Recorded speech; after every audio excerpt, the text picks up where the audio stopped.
sacar otra clase? No, boluda, pero ahora no te digo, pero digo que hay que hacer algo para eso de los países salir de acá. Y sí, pero tenemos que llevar los asientos arriba.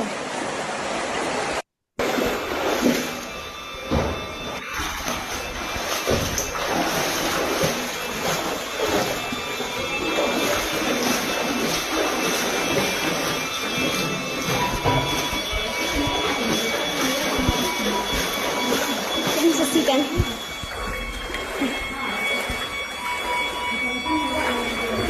¿Quién?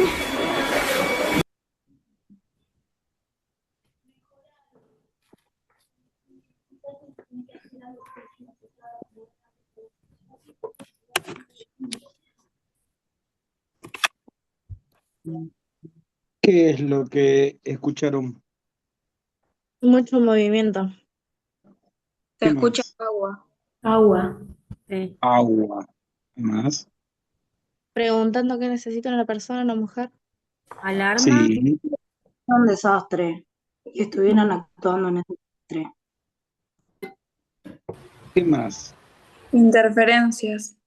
Interferencias. ¿Qué más? Una turbina puede ser. ¿No? Aparatos sonando, sí, muchos aparatos sonando. Voy a volver a compartir y vamos a ver.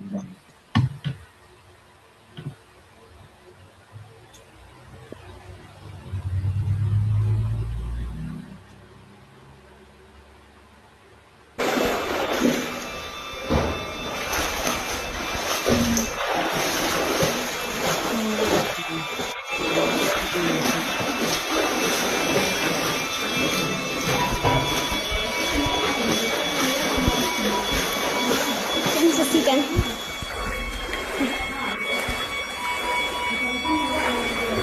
¿Quién?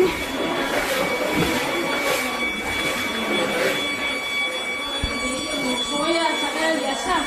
¿En qué les ayudo?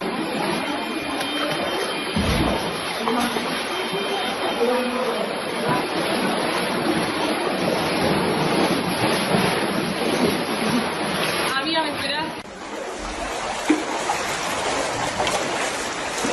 Va, puta madre.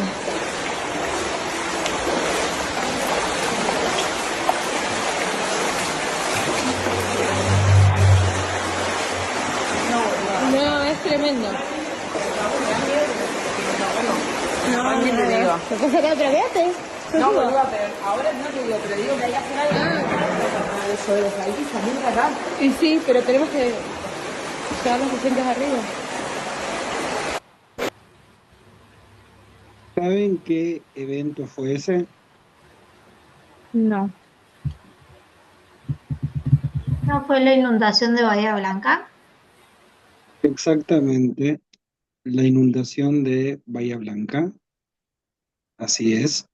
Y ese es el Hospital Pena, es la neonatología del Hospital Pena, que está en el subsuelo.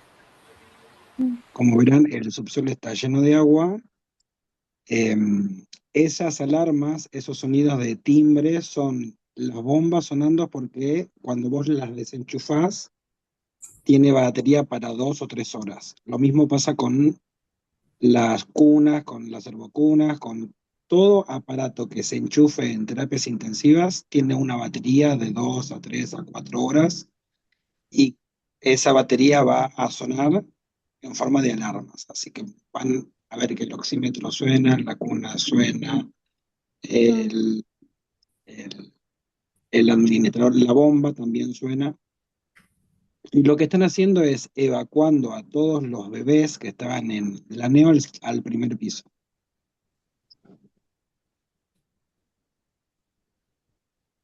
Como ven, los desastres pueden ocurrirnos en cualquier lado, incluso en el hospital en el que estemos trabajando.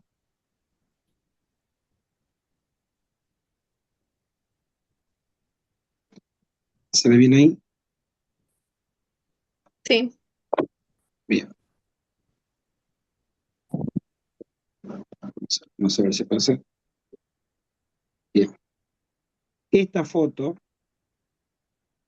dio vuelta por todos los medios.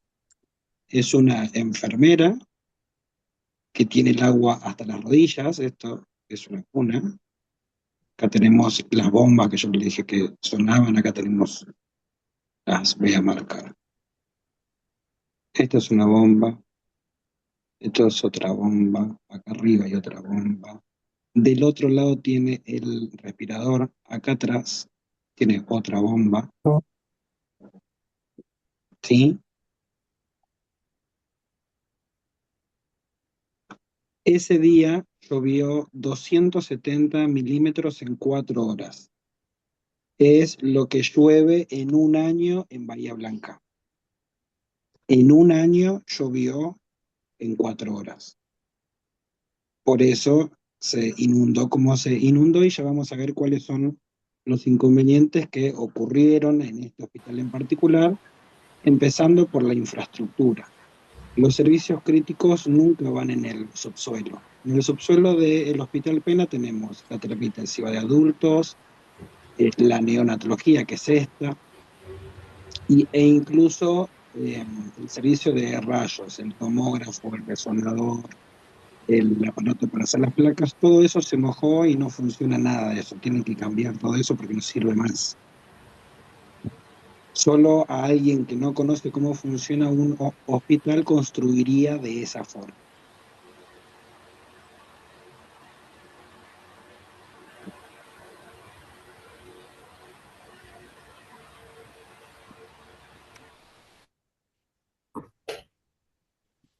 Bien, este es el video que vimos recién y a mí también me pasó. Esto es una foto del año 2013 en el Hospital Misericordia y como verán, los hospitales públicos le invierten muy poca plata y se construye a la mancha ancha entre bolsas de corrupción y demás, por lo cual cuando llueve es muy probable que se inunden, que les entre agua adentro. Acá estoy en la neo de ese hospital y bueno, y acá ya se fue el agua todo y bueno, a mí me tocó pasar el piso porque estaba solo en el servicio y obviamente más joven.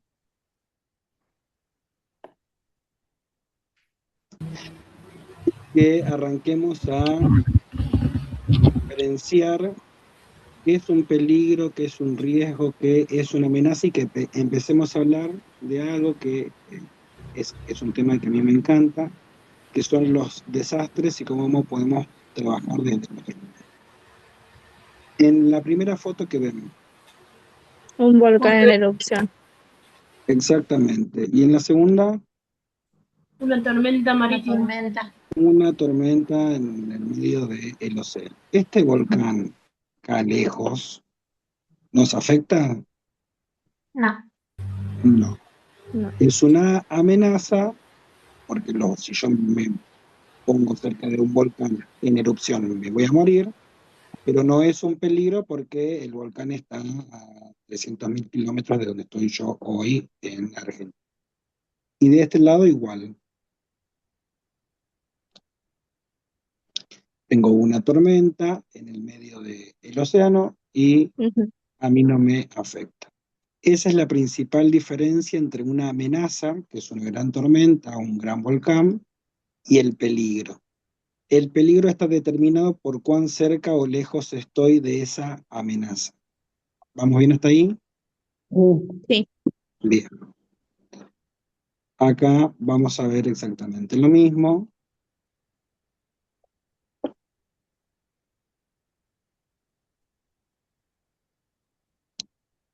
Y acá tenemos un volcán con un pueblo que está construido al lado del volcán. Y cada vez que erupciona, acá tenemos el magma de este volcán, que llegaron hasta las viviendas. Acá vemos el barrio. Lo mismo pasa con una gran tormenta. Algunos pueden ser muy chicos, pero en el año 2013 ocurrió una gran inundación en La Plata porque se taparon todos los cauces por donde se drena y el agua empezó a subir hasta los 3 o 4 metros por encima de las casas. Esto es en La Plata.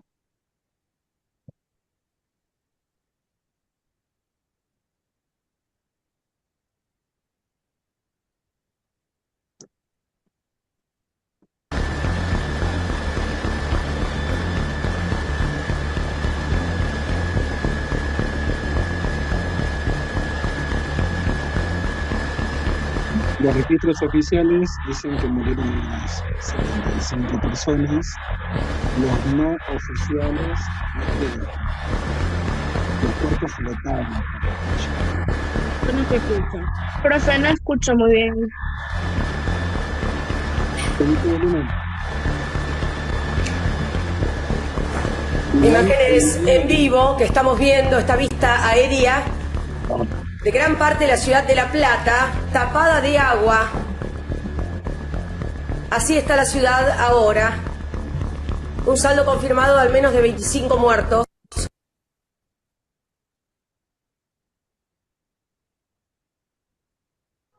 Como verán, siempre se van a tratar de ocultar cuántos muertos hubo o no. Eso es lo que habitualmente hace la política.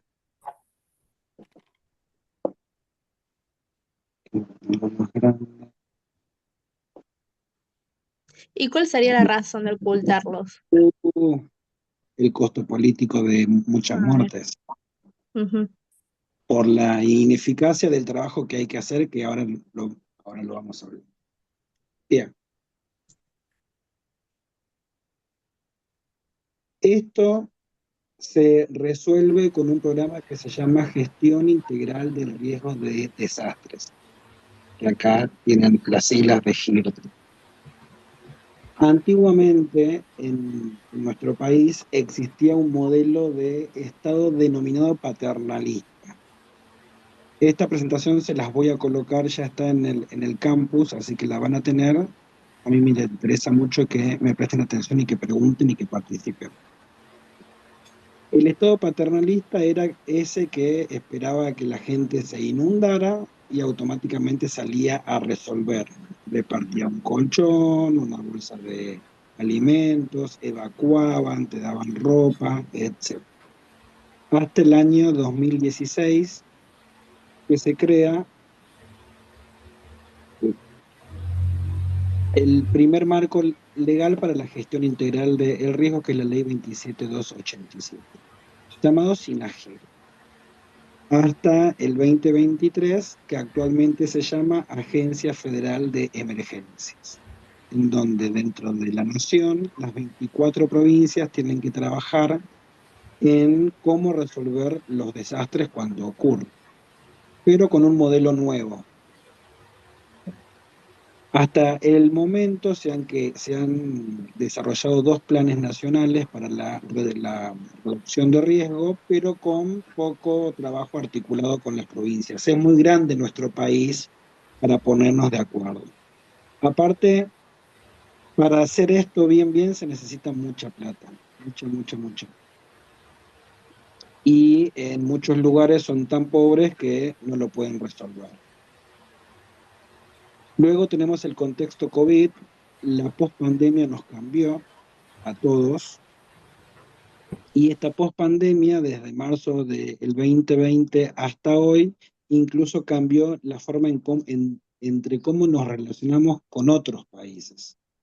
Hay una famosa Agenda 2030 en donde hay 21 objetivos, que ya vamos a ver cuando vemos un poco historia, que vienen de los objetivos del milenio, de la década del 70, que busca igualar las acciones, no solo sanitarias, sino en general de todos los países del mundo, para que todos tengan buena salud, buena educación, buena alimentación, etc. Después existen otros organismos, como el SENAGIR, que es el encargado del SINAGIR en particular. Luego la red GIRSIT, que es la red de ciencia y tecnología del país, que trabaja junto con el CONICET. para enfocarse específicamente en gestión de riesgos y emergencias. Luego tenemos el Ministerio de Salud, que aún hoy por hoy sigue bajo el modelo médico, siempre es un médico el que dirige el ministerio, y en algunos lugares tenemos algunos colegas expertos que ocupan cargos públicos y que ayudan desde la parte técnica cómo resolver estos problemas.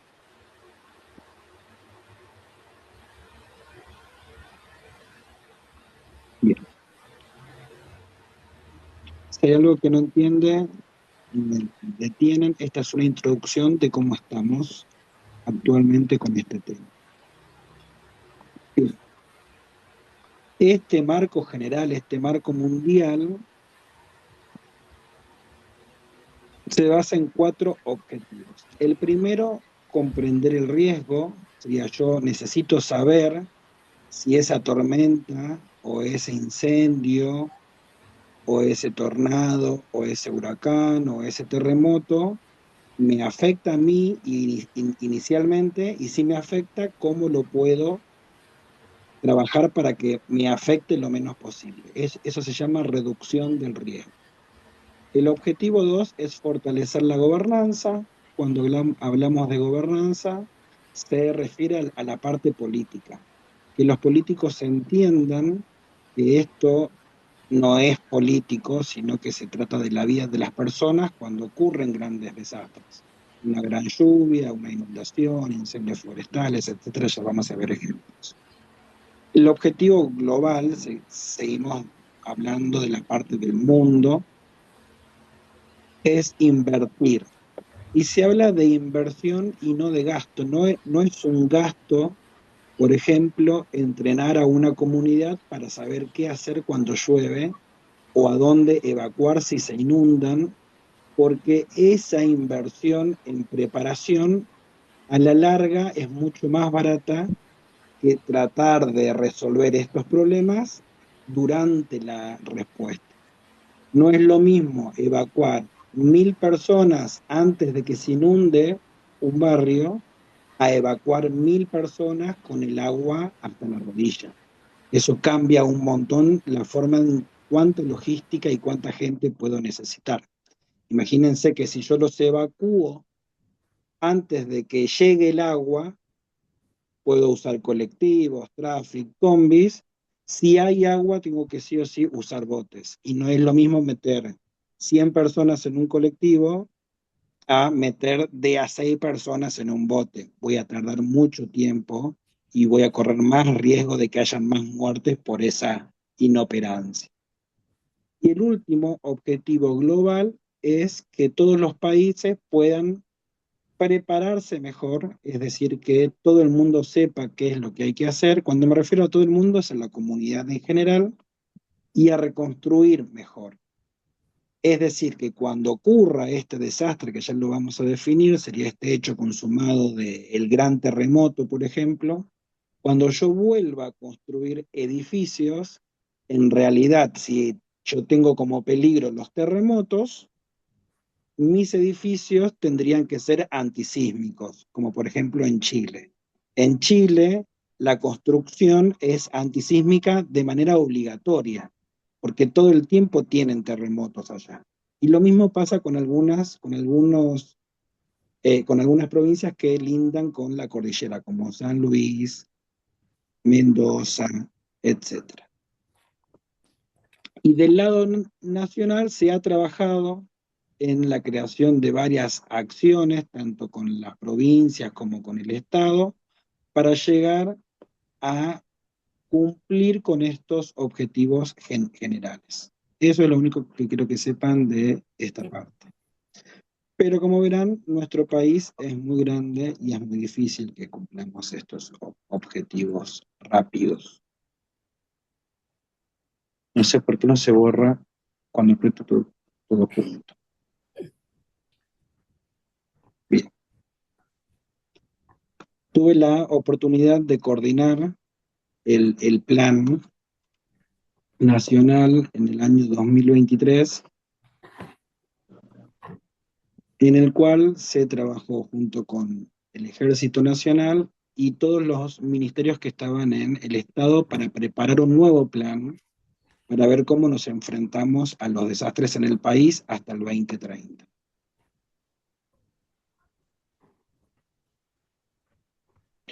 Cada una de las provincias tiene un plan estratégico para trabajar estos temas. Córdoba sí lo tiene y tiene incluso una secretaría que se llama Gestión de Riesgo y Emergencias. Lo que no tenemos acá en San Francisco en particular es la creación de la defensa civil. La defensa civil es el organismo municipal que se encarga de la gestión de riesgos. O sea, cada vez que hay un incendio en nuestra ciudad van solamente los bomberos. Si hay algo eléctrico va EPEC, si hay algo que tiene que ver con la obra pública va la parte de la Secretaría de Obra Pública. No hay un organismo que centralice todo esto como pasa en otros municipios, y esto tiene que ver con una decisión política, repito. La parte política y qué tanto sabe el político de cómo enfrentar estas emergencias depende de cuánta plata le ponga a esa área. ¿Vamos bien hasta acá? Sí. Bien, vamos a tratar de definir qué es este desastre, qué es este riesgo y todo este quilombo que pasa cuando llueve. La gestión de riesgo es una construcción social. ¿Y por qué decimos que es una construcción social? Porque tiene que ver con nosotros, con la sociedad. Nosotros decidimos literalmente en dónde nos vamos a asentar, en dónde vamos a construir. No es lo mismo el que construye con un lote, un programa de viviendas, con servicios públicos, a aquella persona de bajos recursos que tiene que construir su vivienda al lado del río con 4 chapas. Entonces, las dos realidades existen, porque si no, no tendríamos tantos inconvenientes con los asentamientos a los lados de los ríos en el conurbano, por ejemplo, donde cada vez que se inunda o llueve mucho, evacúan a muchas personas y a muchos niños. Es porque no existe realmente un plan de viviendas adaptados a esas realidades. Si yo tengo una empresa que se va a asentar en Mendoza y no construyo antisísmico, es muy probable que uno de todos los terremotos que pasan a diario sea grande y el edificio en el que yo vivo se derrumbe. Nunca estamos exentos de estar frente a estos riesgos dependiendo de nuestro país, porque nuestro país es enorme y tiene todas las amenazas descritas. Por eso se dice que es una construcción social. Yo elijo qué tan riesgoso o no es mi comunidad. Cuando me refiero a yo como sociedad, ¿no? Ya hicimos la diferencia entre peligro y amenaza.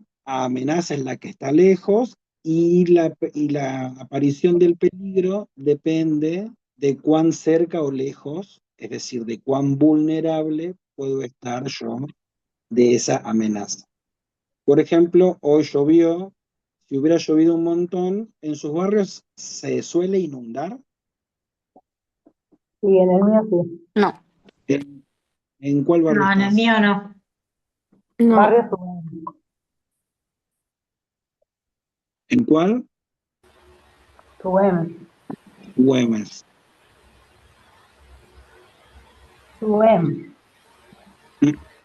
Suem. Es Suem. pegadito a Barrio Parque. Bien, sí, esa zona sí. Incluso si no hay asfalto y hay barro, también es un lío cuando llueve. Exactamente. ¿Qué más? ¿Algún otro lugar en donde se inunde? En zona centro. En el centro. Habitualmente en el centro llueven 2 gotitas y ya se inunda. Y eso que se han hecho Ahí, casi todo y se reinunda. ahí por López y Planes, también por Salta.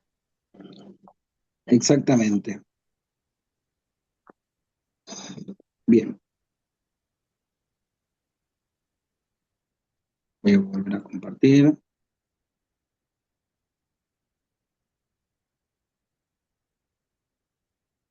Sé que toqué. Bien. Entonces, ¿cómo vamos a definir al riesgo? Este riesgo que siempre está, pero para darnos cuenta qué tan lejos o cerca o qué tan débil o fuerte soy, se ha creado una fórmula. Esa fórmula tiene que ver con la amenaza, la A, por la vulnerabilidad, quiere decir qué tan fuerte o débil estoy yo para esa amenaza. Si yo construyo de chapa, voy a estar más vulnerable que si yo construyo con ladrillos. Y la exposición es qué tan lejos o cerca estoy. No es lo mismo si tengo mi casa de 4 chapas al lado del río, a que tengo mi casa, no voy a decir en el centro porque se inunda, pero en un barrio alto. Por ejemplo, el barrio Sarmiento, que fue uno de los primeros barrios que se creó acá en la ciudad, suele ser uno de los más altos. Y los barrios que están más cercanos al ferrocarril suelen estar más altos porque cuando los ingleses construyeron, construían en las zonas más altas, porque si se inundaba, el ferrocarril tenía que seguir funcionando, porque en ese momento era el único medio para transportarse.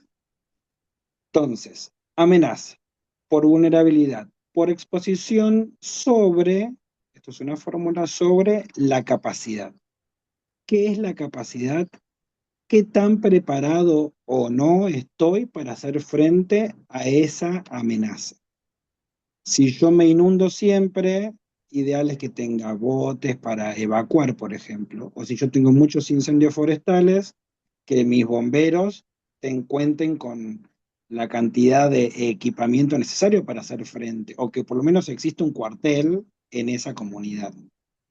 Entonces, la capacidad es cuán preparado estoy, y no solo de cuán preparado estoy a la parte logística, sino que tanto bien sé usarlo, porque por ahí tengo las mejores autobombas, los mejores equipamientos, y mis bomberos no están capacitados. Entonces, puedo tener todo lo más caro, pero si no están entrenados es como si no lo tuviera. Esta consecución hace que el riesgo sea lo opuesto al desastre.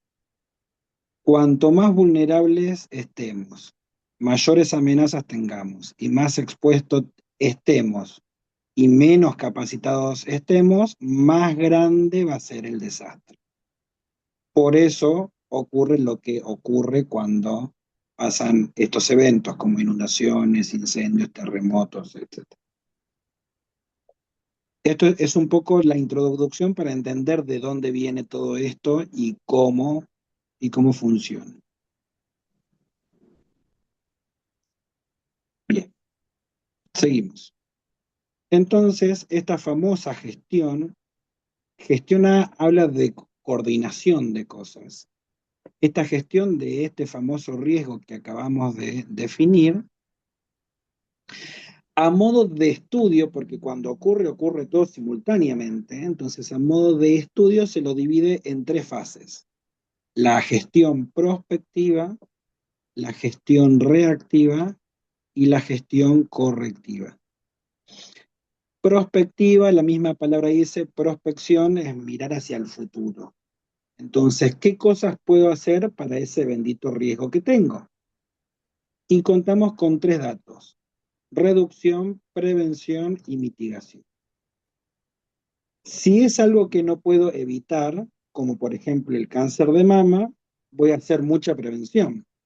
Si es algo como la hipertensión o como la diabetes, voy a hacer prevención, porque sé que existe eso. No es que yo con una vacuna lo elimino de la faz de la Tierra. Entonces, como existe, lo tengo que reducir al mínimo con la prevención.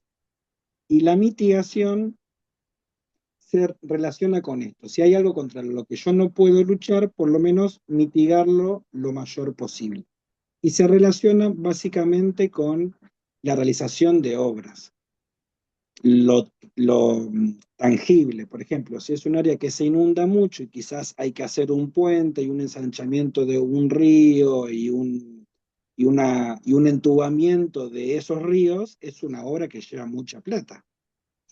no va a evitar que me inunde, porque si llueve mucho me inunde igual, pero si llueve mucho, que es la obra que se hizo a la salida de San Francisco para Villa María, desagüe más rápido. Entonces, llueve mucho, pero yo tengo grandes desagües que van a evacuar más rápido el agua que caiga.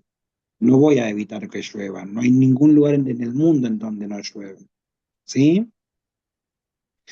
Luego tengo, una vez que yo tengo definido esta condición de riesgo, la preparación y el alerta.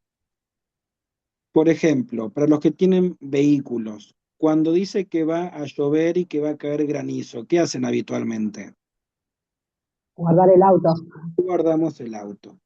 Entonces, frente a una alerta, tengo la alerta del servicio meteorológico que dice que va a llover, yo automáticamente guardo el auto. Eso es la conciencia que tenemos que buscar a nivel país, que sea tan cultural para todas las amenazas, que así como entramos el auto porque lo protegemos, tenemos que hacer fuerza para que también se protejan a las personas cuando se inunda, que hagan la obra que hay que hacer, etc. Entonces, si hay alerta de granizo y va a llover, entro el auto. ¿Qué otra cosa hacen? Y alzar la ropa.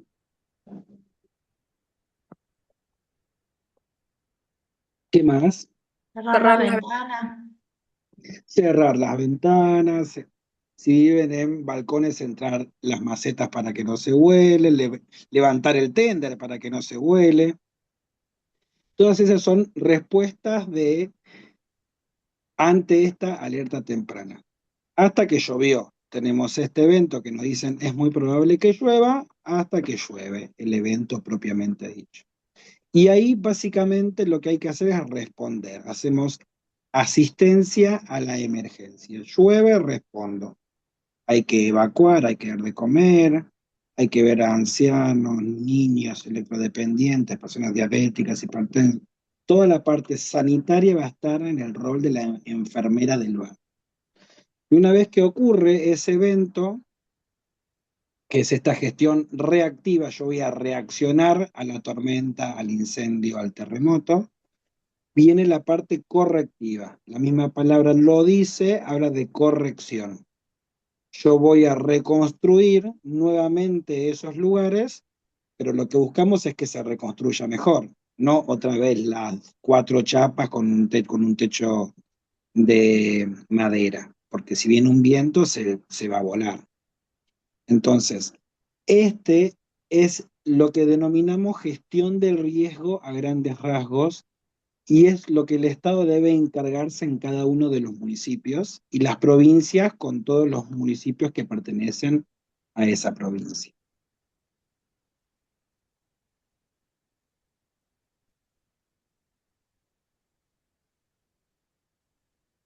Bien, entonces, para esta gestión, sí o sí el trabajo es comunitario. Por eso es importante la enfermería comunitaria, porque nosotros estamos en constante comunicación con nuestros pacientes. Vienen todo el tiempo o por la vacuna o a hacer una pregunta o porque tienen el nene enfermo. Entonces, en esta estructura de la gestión, lo primero que hay que hacer es identificar cuáles son esos riesgos. Bueno, en mi barrio se inunda y hay incendios forestales, por ejemplo. Y un basural a cielo abierto, porque tengo un baldío al frente donde la gente tira toda la basura ahí. Eso también es un riesgo biológico. Entonces yo, como enfermera, tengo que aprender a identificarlos, hacer un análisis y ver cuán riesgoso es para mi comunidad y, en todo caso, si no es tan riesgoso, monitorearlo, como se hacen con las tormentas, por ejemplo. Hay radares en todo el país donde van detectando cuando se forman esos conos. Y por supuesto, comunicarlos. Es importante que si el barrio se va a inundar, los que viven en ese barrio sepan que hay que evacuar en algún momento. Hablamos de la gestión correctiva, de la prospectiva, y le vamos a incorporar la financiera. Todo esto cuesta mucha plata. pero es más barato si yo lo hago antes a que si yo lo hago cuando ya está todo inundado.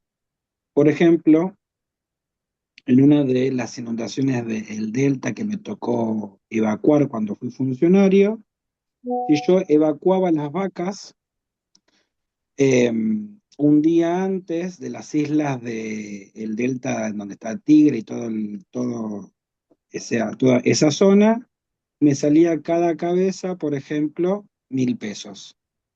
Pero si yo evacuaba el día que ya había subido el agua, en donde las lanchas están más abocadas a evacuar personas de las islas, cada cabeza de ganado, en vez de salirme 1.000 pesos, me sale 10.000. Es obviamente que frente a la demanda me va a salir más caro. Entonces, esta inversión, si yo lo trabajo antes, es muy probable que sí o sí me salga más barato que la plata que yo puedo gastar en una emergencia. Sobre todo porque lo necesito ahora.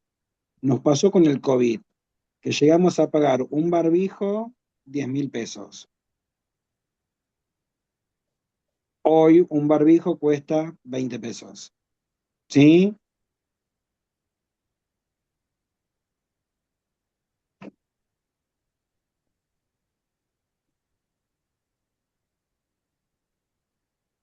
Y en cuanto a la ocurrencia de este desastre, tengo que estar preparado para la respuesta, para la recuperación, porque es imprescindible volver a retornar a los tiempos de vida normales, que se abran las escuelas, que se abran los comercios y que todo vuelva a la normalidad. Ese es el trabajo de la gestión del riesgo. Tratar de prevenir lo máximo que se pueda. Cuando ocurre, tratar de responder lo más rápido posible, y cuando ya pasó todo, tratar de volver a la normalidad lo más rápido que se pueda.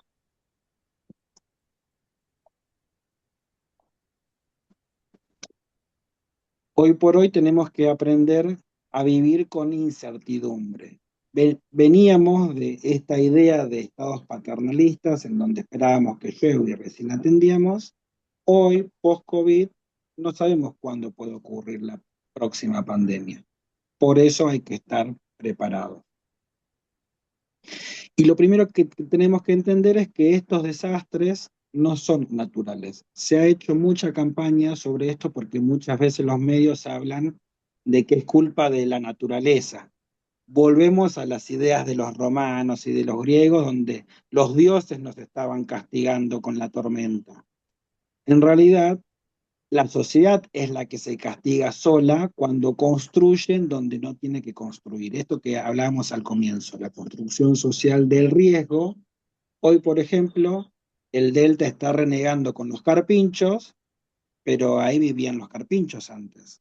Todos esos eran humedales y era su hábitat natural hasta que aparecieron las grandes inmobiliarias para construir countries.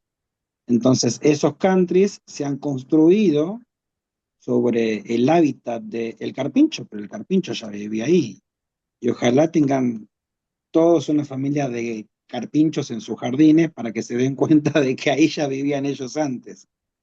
Encima es una especie que es muy difícil, salvo que se pongan a matarlos a todos, de exterminar, porque cada vez que tienen bebés tienen de a 5 o 10 bebés a cada rato, son como los conejos. Entonces por eso hay muchos y es difícil contrarrestar esa acción biológica. Entonces, repito, los desastres no son naturales, no es la naturaleza que está en contra de nosotros, sino que somos nosotros contra nosotros mismos.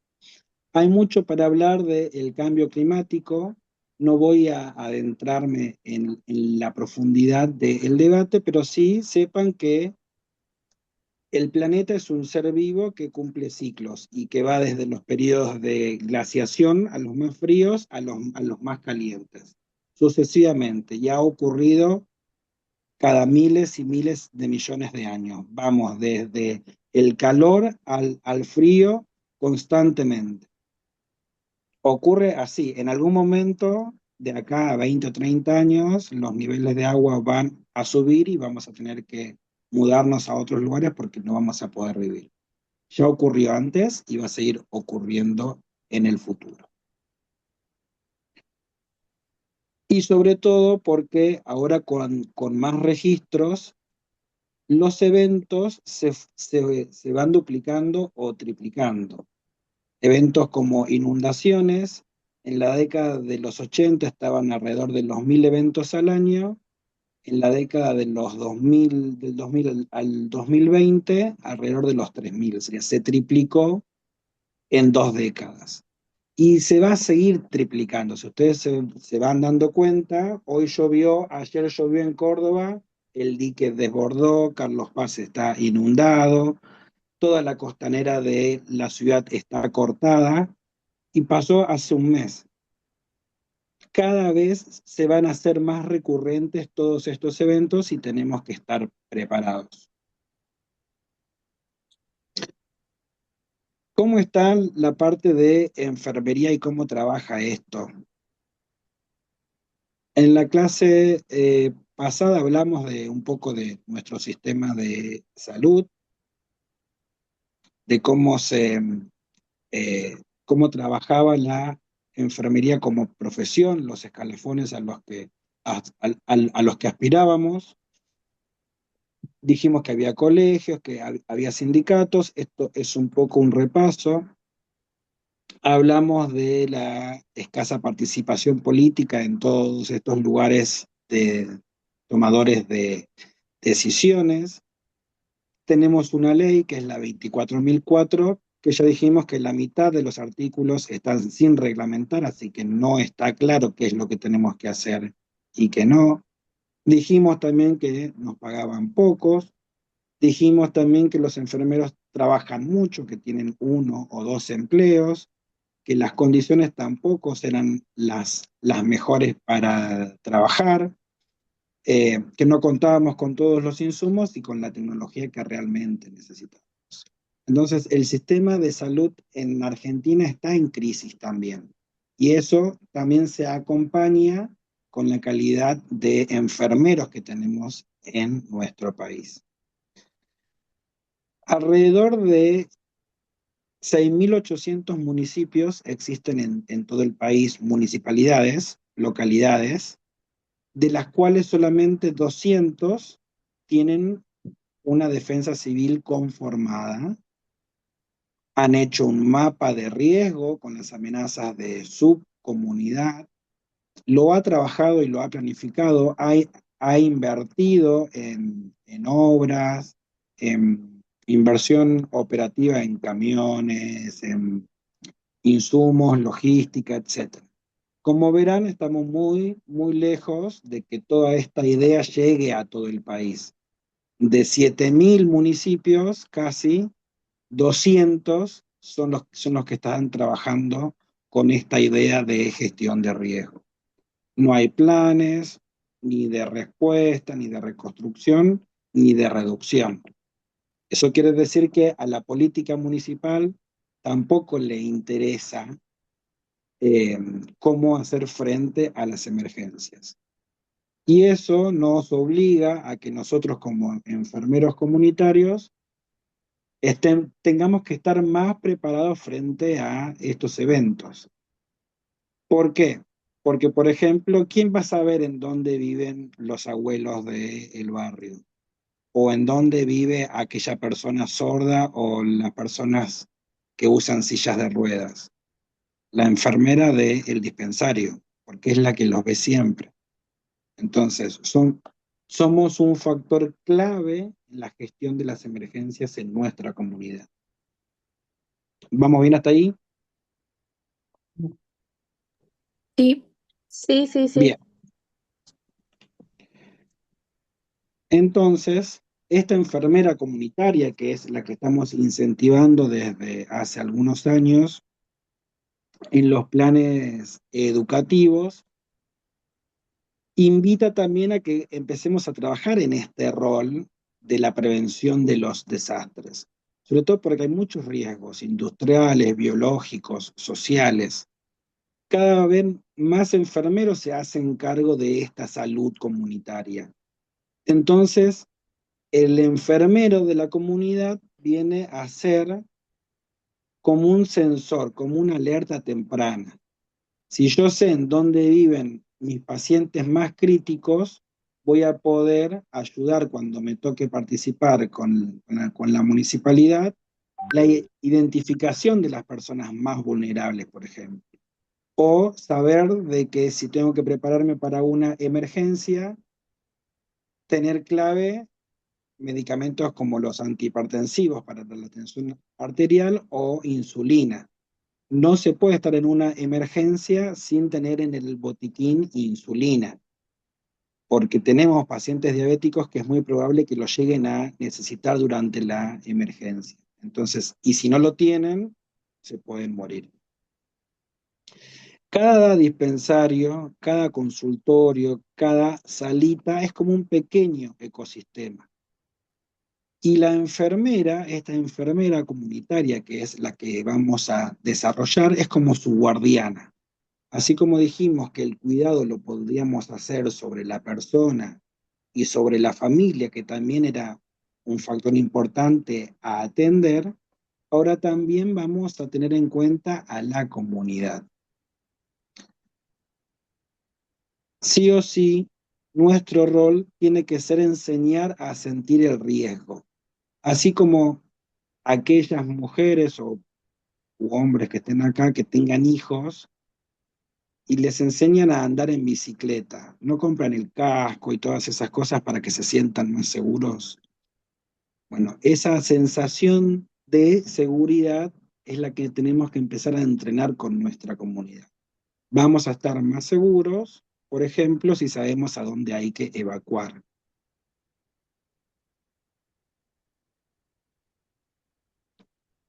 Bien. ¿Cómo enfermería puede actuar durante las emergencias?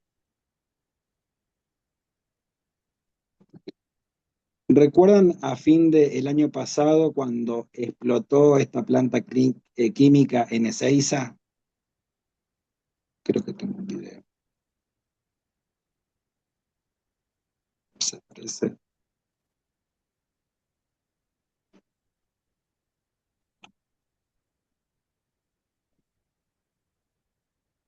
Una explosión en una planta química causó un fuerte incendio en la localidad de Carlos Spegazzini, en el municipio de Ezeiza, en Argentina. La planta se encuentra en un polo industrial cerca de la fábrica de pinturas y otros centros de trabajo de la zona. Se habla de al menos 20 personas heridas con quemaduras, lesiones por golpes y cortes por vidrios rotos que fueron trasladados ya a hospitales cercanos. El Ministerio de Salud de la provincia de Buenos Aires activó el código rojo para atender a los heridos.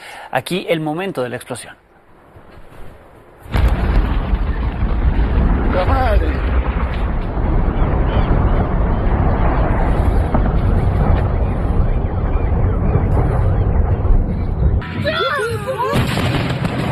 ¡Tapate el oído! ¡Tapate! ¡Dios!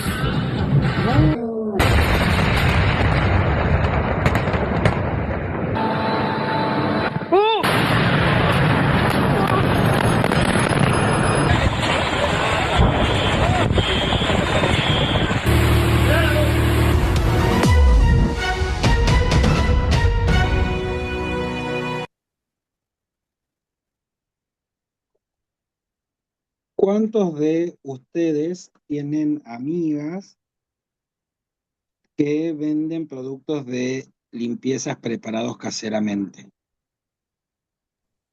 Mi mamá vende. Bueno, es una posible planta química si hay un mal manejo de los líquidos. Pueden explotar. Si lo extrapolamos a un barrio, por ejemplo, y si hay varios en una manzana, es como si explotara una planta química. Entonces hay que tener cuidado con los riesgos que puede haber en la comunidad, porque parece fácil, pero esa percepción del riesgo sería, hasta ahora ninguno pensó que si tu mamá cruza mal un líquido, explota toda la casa. ¿No? Esa falta de percepción del riesgo es la que hay que entrenar con nuestra comunidad. Y este es el ejemplo, un ejemplo clásico porque abunda mucho cuando los recursos escasean, por ejemplo, y entonces es más barato comprar productos, ¿cómo se dicen? Sueltos a que ir al supermercado. Y lo mismo pasa con la gente que vende comida, por ejemplo, que cocina en su casa. Ninguno tiene una inspección de bromatología. No sabe si se lavó las manos o si usó productos de calidad. Uno compró y comió. Bueno, si hubo una diarrea después, quizás ahí nos dimos cuenta que no se lavó las manos. Entonces, esa percepción del riesgo es la que tenemos que empezar a entrenar como enfermeros. Y ser enfermeros está bueno porque estamos metidos en toda la diaria de todas las personas. Dije dos ejemplos clásicos. Por ejemplo, la venta de insumos de limpieza sueltos y de comida que es cocinada en casas de familia, que no tienen ningún control bromatológico.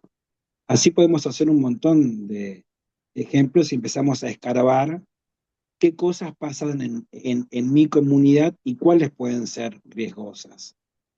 Eh, Así como en su momento los cementerios que estaban en el centro de la ciudad se tuvieron que construir afuera de la ciudad por el riesgo biológico, lo mismo pasa con estos temas. La comunidad, sí o sí, la comunidad es la capaz de lograr este cambio de cultura del riesgo comunitario. Solo la comunidad, ¿y por qué digo solo la comunidad? Porque somos seres sociables y algunas veces nos vamos a llevar bien y otras veces nos vamos a llevar mal, pero el bien común es mayor. No es que salimos todos acá y nos matamos todos contra todos ahora. Tenemos un poco de civilización y el debate y la charla comunitaria es la que puede prepararlos para estas emergencias. Sobre todo porque si hay que ver o evacuar abuelitos en silla de ruedas, voy a necesitar mucha gente para ir a buscarlas, porque hay que llevarlos en silla, no tengo tantas camillas. Entonces, sí o sí, la evacuación va a ser en silla. Y si yo tengo 15 nonitos en mi barrio, voy a necesitar 15 personas al mismo tiempo para que vayan a buscar a esa persona y los lleven al centro de evacuados. La comunidad es la que se va a salvar a sí misma. Y ahí entra el rol del enfermero comunitario frente a las emergencias. Y para ello, el CIE, el Consejo Internacional de Enfermeras, que les presenté la clase pasada, desarrolló unas competencias centrales para la enfermería en catástrofes, entendiéndola como un rol clave. No hay unas competencias centrales para los catástrofes del kinesiólogo. Bien. Son muchas las asociaciones, pero son pocas como la enfermería, donde el rol es multiplicador. Comúnmente tenemos el meme de que la enfermera es como un pulpo, porque puede hacer muchas cosas al mismo tiempo. Eso lo heredamos de nuestro origen maternal, porque la mayoría de las que eran enfermeras eran mujeres y las mujeres cuidan como cuidan a sus hijos. Entonces, de las que tengan hijos van a saber que tienen que planchar, cocinar, limpiar, ir a trabajar, cambiar los pañales, llevarlos a la escuela. Es decir, hay un montón de cosas que hacen al mismo tiempo y les da esa practicidad de multitasking frente a otras profesiones. Pero porque 9 de cada 10 enfermeras es mujer. Incluso nos pasa en este grupo. Hay 20 mujeres y 4 varones. Siempre van a ser mayoría. Entonces, el Consejo Internacional de Enfermeras ya desde el 2016 viene trabajando en estas competencias. Y es importante que definamos qué es una competencia. ¿Qué es una competencia para ustedes? Cuando alguien compite por algo, ¿Cómo qué? competir por algo, Una competencia. ¿Qué es la palabra competencia? Ya la vamos a definir mejor. Prendan las cámaras a las que no veo. Fiamma, Ju, Agostina, Emi, Daniela Moreno, Santiago Armada, Tiziano. ¿Qué es una competencia? Cuando uno compite. Ahí estamos hablando específicamente de una carrera. Bien. ¿Qué otra acepción tiene la palabra competencia? Cuando se enfrentan un equipo, por ejemplo, con otro. Bien, un enfrentamiento, una lucha o equipos, en este caso fútbol, deporte.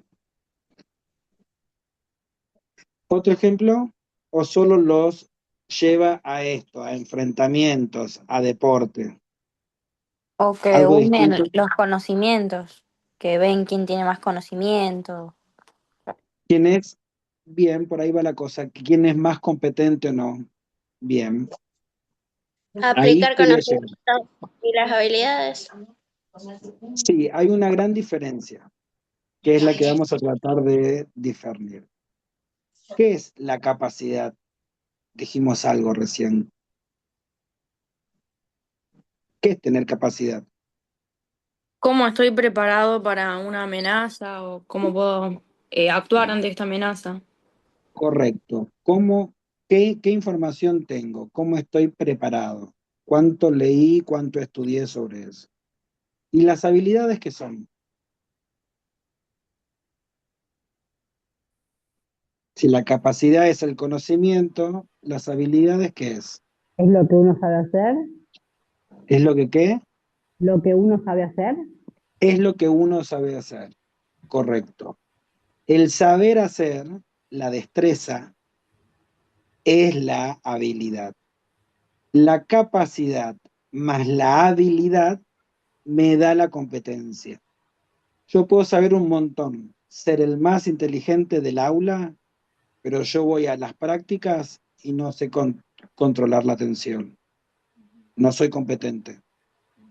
Puedo ser el mejor canalizador. Me llaman para canalizar hasta los bebés. Todo, divino. Tengo un pulso excelente, el mejor de toda la clínica. Pero se me infiltran todas las vías. Es porque no tengo la capacidad el conocimiento de que debo lavarme las manos 5 veces si es una vía estéril. Esa vía se infectó, yo canalicé perfectamente, pero al otro día el paciente tiene fiebre. Es porque me faltó conocimiento. O yo la puse, está bien, y la vía hizo un rulo y en vez de ir al corazón o al pulmón.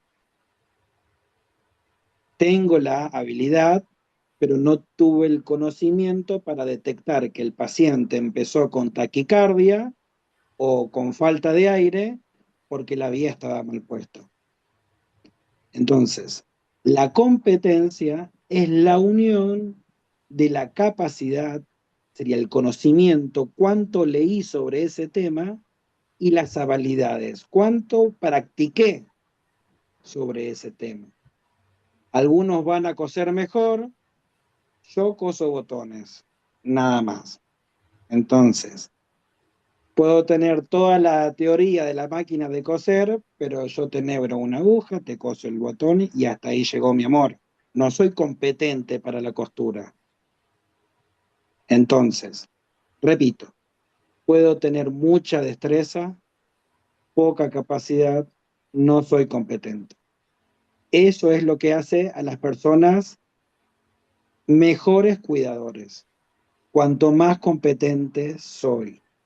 Y hoy estamos hablando de competencias para reunir todo el saber de las personas. Si ustedes se fijan en los nuevos avisos de empleo, dice competencias necesarias. Cuando habla de competencias necesarias, tengo que tener el conocimiento y tengo que tener la habilidad. Puedo saber un montón, pero si no sé programar o hacer un flyer o usar Canva, voy a seguir haciendo cositas en Paint, porque no tengo la habilidad o no tengo el conocimiento.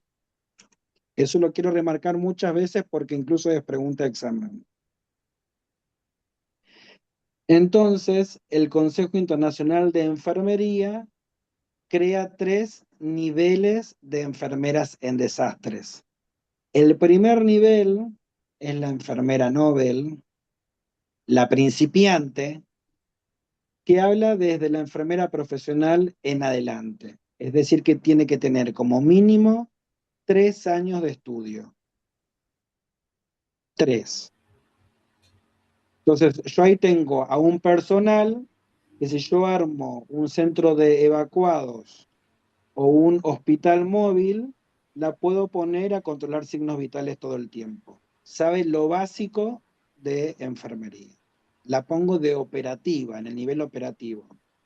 La pongo a curar, la pongo a hacer vendajes, la pongo a charlar con las personas, a hacer un poco de apoyo psicológico. Luego tengo el nivel 2, que ya habla de persona competente. Entonces acá ya tiene un poquito de conocimiento y un poquito de práctica de desastres en general. Entonces ya participa en cómo son los planes de respuesta, identificó cuáles son las amenazas de su comunidad, sabe hacer primeros auxilios básicos, sabe hacer primeros auxilios en desastres. No es lo mismo hacer un primer auxilio en el dispensario a las 3 de la tarde, con aire acondicionado, con todos los materiales ahí, a que si estoy en el medio del agua, en un bote, con una fractura expuesta y tengo que trabajar ahí. Llueve, persona con una fractura de un fémur en una pierna, la tengo subida arriba de un bote y tengo que hacer un primer auxilio. Entonces, acá necesitamos una enfermera más picante. No puede ser la que recién sale de estudiar.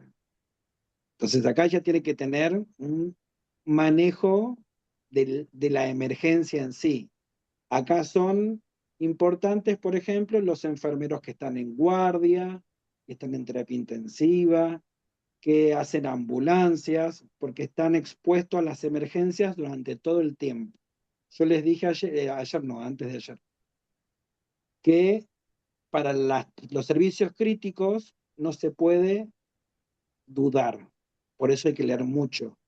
Para preparar a alguien para una terapia intensiva, por eso yo les decía que para las especializaciones son 5 años, es porque vos en 5 años tenés que haber aprendido mucho de la emergencia. Muchas veces tuve que atender un paro cardíaco, un paro respiratorio, embolias en el tórax, fracturas expuestas, porque la emergencia es ya. Yo no puedo dudar. El conocimiento ya se me hizo carne. Yo tengo que actuar. Tengo 2 minutos. Si no, se muere. Tengo un paro. No le hice adrenalina, se murió. En 30 segundos. Veo el paro y ya estoy abriendo la ampollita.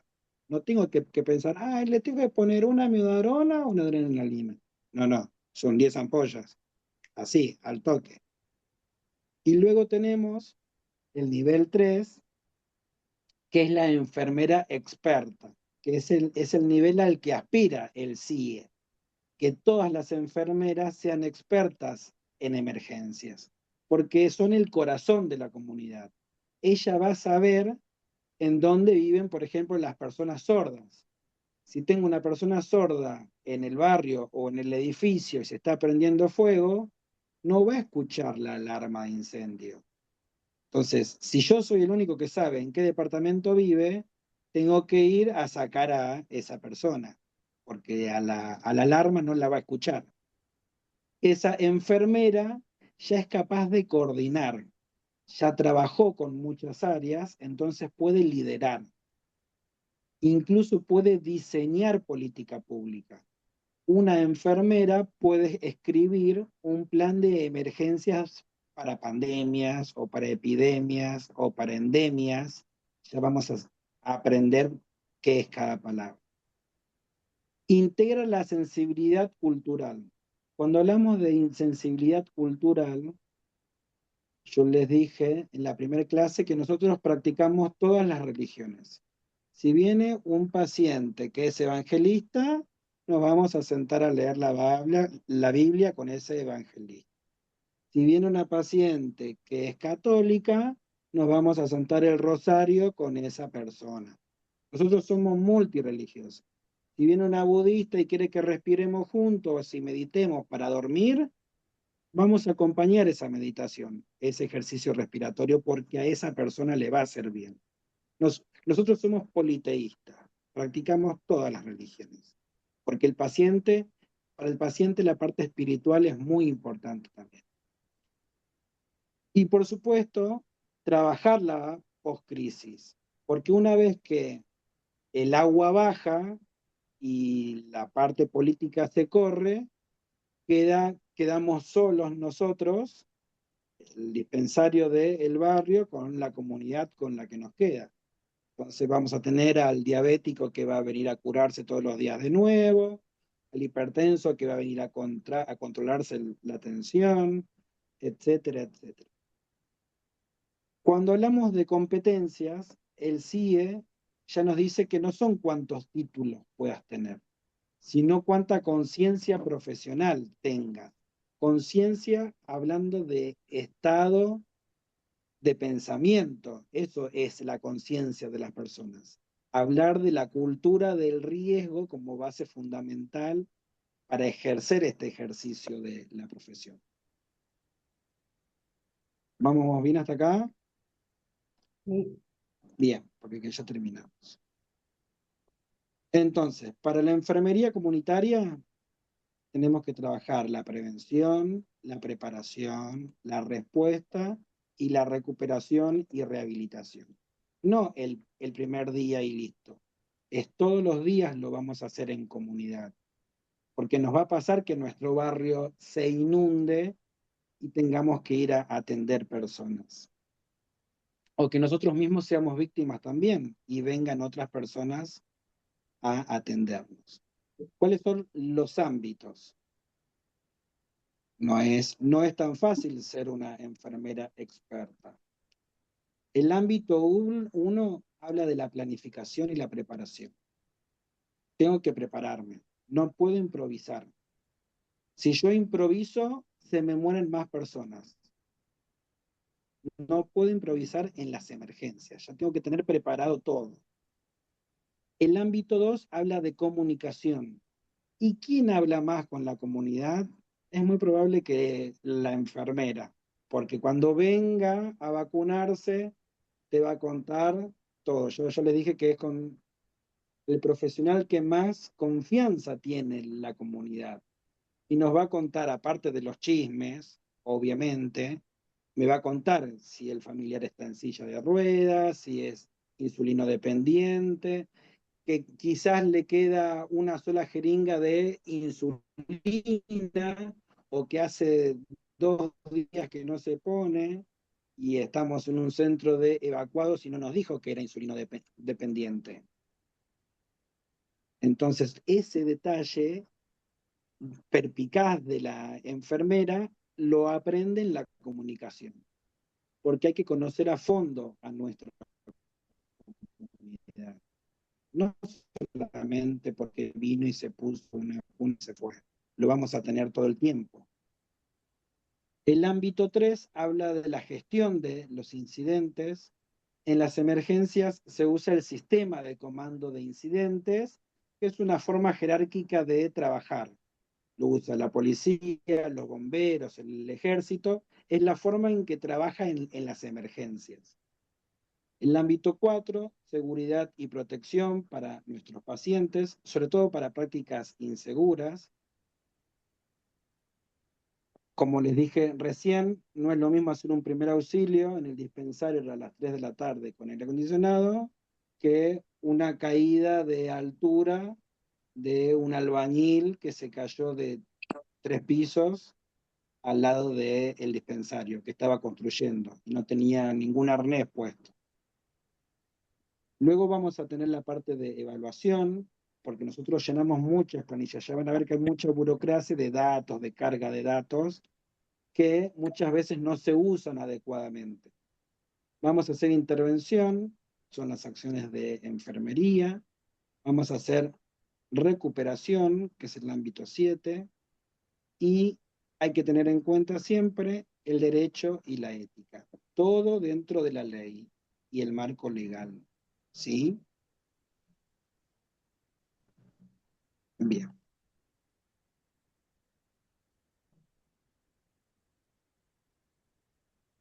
Entonces, el desafío es empezar a incorporar estas competencias desde la enfermería básica, desde el aula, para que el ambiente sanitario y la política de la municipalidad en particular, donde yo trabajo como enfermero comunitario, empiece a tener en cuenta estas ideas de riesgos, como por ejemplo la del COVID-19.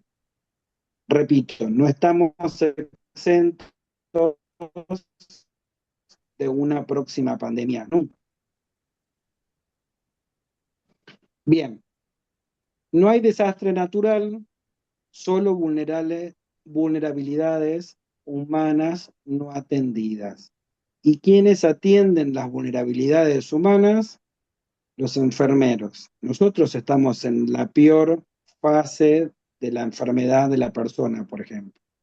Entonces, al identificar que siempre estamos en los peores momentos, cuando ocurre un desastre, también vamos a estar. Entonces, hay que trabajarlo e incorporarlo a nuestra práctica profesional. ¿Alguna pregunta? ¿Alguna duda? Ninguna. No, profe. ¿Les gustó? Sí. Sí, muy interesante. Sí, me gusta Bueno, mucho este tema. Agustina, vos decile a tu mamá que tenga cuidado con los después de líquidos. esta presentación, sí, Ya está todo el barrio. por favor, que no mezcle lavandina con detergente.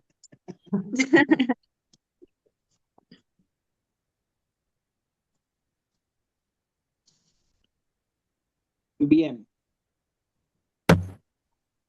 después de esta presentación viene la parte del glosario. Acá van a encontrar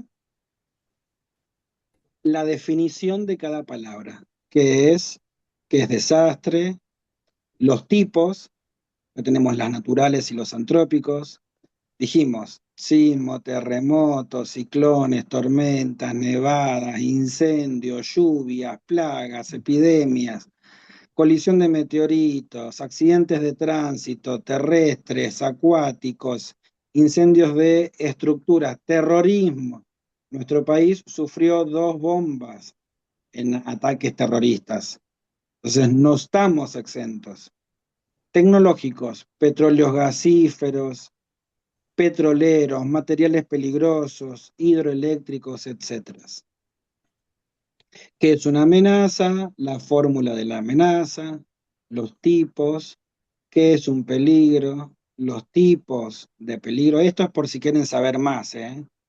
¿Qué es la vulnerabilidad? La fórmula de la vulnerabilidad, cultural, ecológica, física, global, política, social. ¿Qué es la capacidad? ¿Qué es el riesgo? ¿Cómo se mide?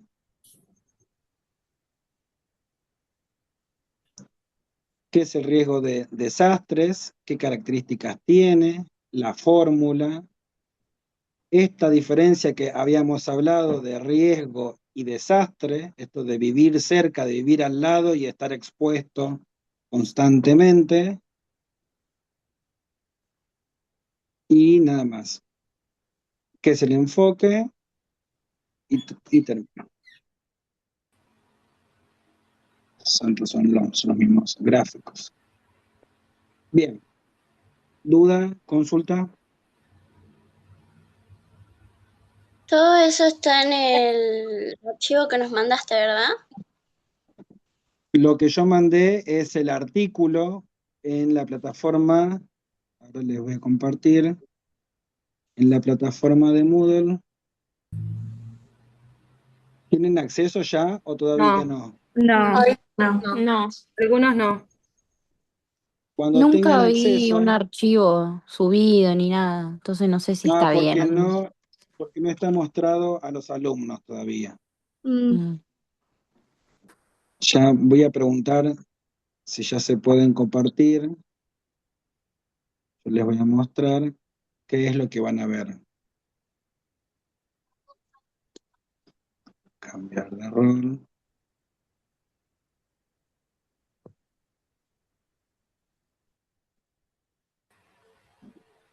Voy a compartir pantalla.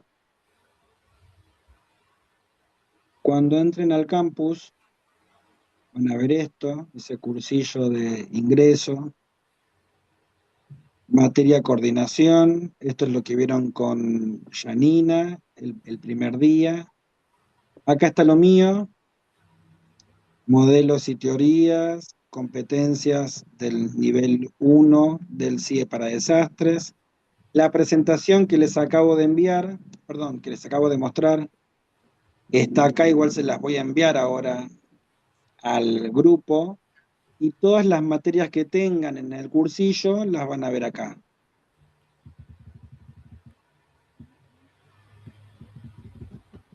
Ahora voy a preguntar por qué quedó oculto, y ya les confirmo. ¿Dudas? ¿Consultas? Ahí No, ahí abajo dice buscar curso. ¿Ponemos el nombre de su curso o...? No, te tiene que aparecer cursillo entero. no, no parece. No, no A mí me No, aparece. pasa es que no, simplemente es buscar que no nos curso. aparece todavía, porque está oculto. Ahí dice oculto. Ok. Bien. ¿Dudas? ¿Consultas? No. No sé. Bien. ¿Cuándo nos vemos? ¿Lunes? Lunes. No. Nos vemos el jueves 12, Jueves 12 hasta las 18 horas. La 18 De 18 a a 20 y 20:50. 50. Correcto. Bueno, que tengan un buen fin de semana. Voy a Gracias, dejar igualmente. de... Gracias, igualmente. Igualmente.